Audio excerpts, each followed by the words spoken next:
புதுக்கோட்டை மாவட்டம் அறந்தாங்கி அருகே கோவில் திருவிழாவை முன்னிட்டு மாட்டுவண்டி மற்றும் குதிரைவண்டி பந்தயம் சிறப்பாக நடைபெற்றது.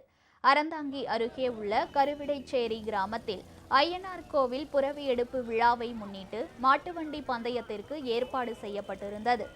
இதில் புதுக்கோட்டை, திருச்சி, மதுரை, சிவகங்கை மாவட்டங்களில் இருந்து வந்த மாட்டுவண்டிகள் கலந்து கொண்டன.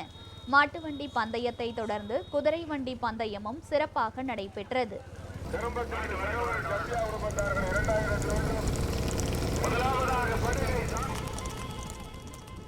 இதேபோல் சிவகங்கை மாவட்டம் விராமதி என்ற கிராமத்தில் கோவில் திருவிழாவை முன்னிட்டு மாட்டுவண்டி பந்தயம் நடைபெற்றது. சின்னமாடு, பெரிய மாடு, நடுமாடு என 3 பிரிவுகளாக போட்டி நடத்தப்பட்டன. ஒவ்வொரு பிரிவிலும் முதல் 4 இடங்களை பிடித்தவர்களுக்கு ரொக்கப்பரிசு வழங்கி பாராட்டு தெரிவிக்கப்பட்டது.